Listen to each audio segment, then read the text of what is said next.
pada pertemuan kali ini kita akan membahas mengenai keanekaragaman hayati.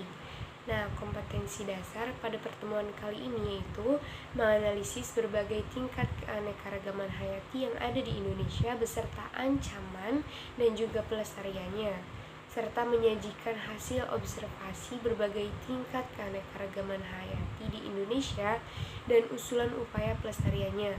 Nah, tujuan pembelajaran pada pertemuan kali ini yaitu yang pertama, mengidentifikasi tingkatan-tingkatan keanekaragaman hayati, kemudian mendeskripsikan keanekaragaman hayati di Indonesia dan peranannya, serta merumuskan upaya pelestarian keanekaragaman hayati. Nah, berlanjut ke pembahasan inti. Apa sih yang dinamakan keanekaragaman hayati itu? Nah, keanekaragaman hayati berarti keberagaman yang ada pada makhluk hidup.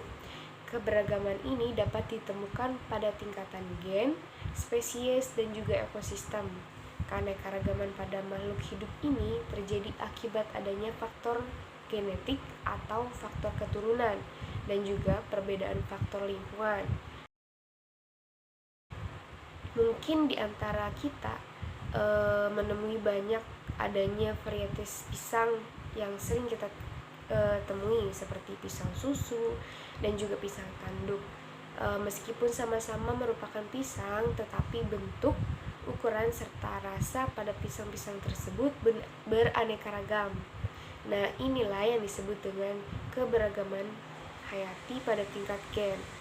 Nah, arti dari keanekaragaman hayati pada tingkat gen ini merupakan keanekaragaman yang ada dalam suatu spesies. Selanjutnya adalah keanekaragaman hayati pada tingkat jenis. Nah, sebelumnya kan kita telah menemukan bahwa buah pisang dalam satu spesies dapat beraneka ragam karena adanya variasi gen. Nah, buah pisang pun sesungguhnya memiliki keanekaragaman tingkat jenis. Keanekaragaman hayati pada tingkat jenis adalah keanekaragaman hayati yang terjadi antar spesies.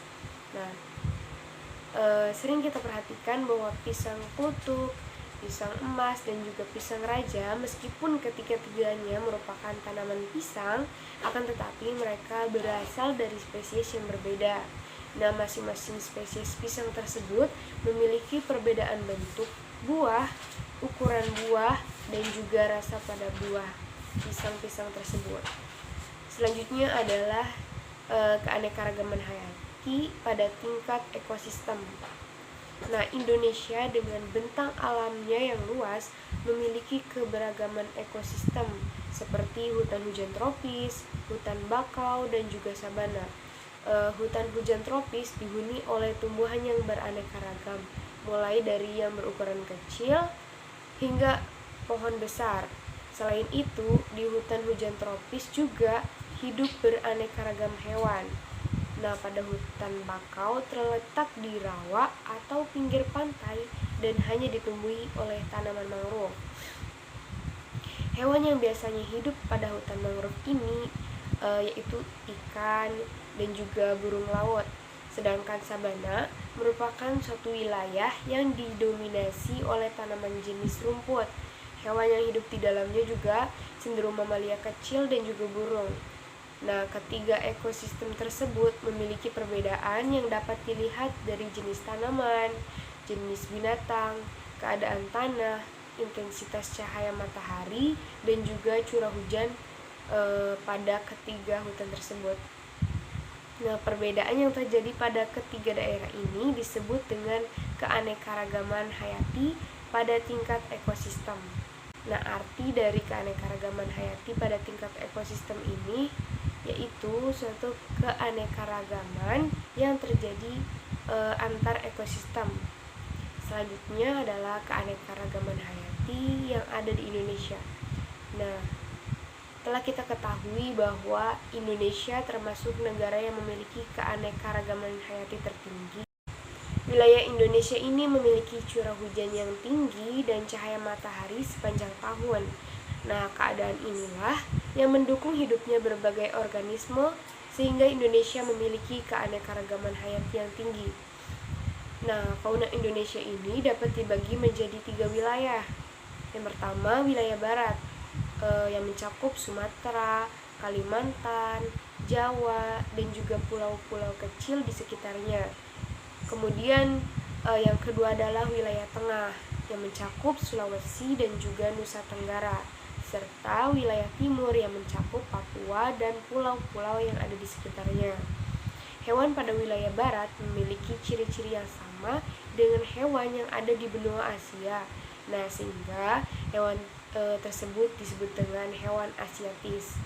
Hewan wilayah timur memiliki ciri-ciri seperti hewan di benua Australia, sehingga disebut dengan hewan australis. Nah, berbeda halnya dengan hewan yang ada di wilayah tengah.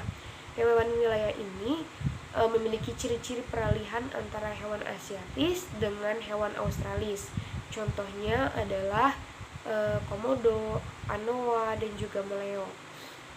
Nah, Indonesia juga kaya akan keanekaragaman tumbuhan, mulai dari lumut, paku, hingga tumbuhan berbiji. Nah, beberapa tumbuhan di Indonesia merupakan tumbuhan endemik yang tidak ditemukan maupun di dunia. Dengan bentang alam Indonesia yang luas, mungkin saja masih ada spesies tanaman yang belum teridentifikasi. Nah, selanjutnya adalah manfaat dari keanekaragaman hayati. Nah, keanekaragaman hayati bukan hanya memberikan manfaat langsung kepada manusia, namun juga sangat penting dalam mempertahankan keberlangsungan ekosistem. Sebagai contohnya adalah hutan hujan tropis dengan keanekaragaman hayatinya yang tinggi. Pada hutan ini lebih mendukung untuk kelestarian ekosistem dibandingkan dengan ekosistem pertanian yang monokultur. Nah, selain berfungsi untuk menjaga keseimbangan ekosistem, keanekaragaman hayati juga memiliki banyak manfaat bagi manusia. Seperti contohnya adalah sebagai sumber pangan, kemudian sandang, papan, kemudian obat-obatan, bahan kecantikan, serta dapat juga sebagai untuk menambah perekonomian pada manusia.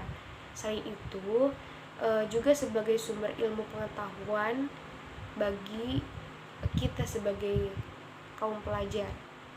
Nah, selanjutnya adalah pelestarian keanekaragaman hayati di Indonesia. Nah, berbagai upaya dapat dilakukan untuk tetap menjaga kelestarian keanekaragaman hayati. Seperti contohnya adalah hutan lindung, cagar alam, dan juga taman nasional. Nah, untuk mengatasi kelangkaan pada tanaman dapat dilakukan dengan perbanyakan dengan kultur jaringan. Sedangkan untuk mengatasi kelangkaan hewan dapat dilakukan dengan cara menggunakan teknologi cloning.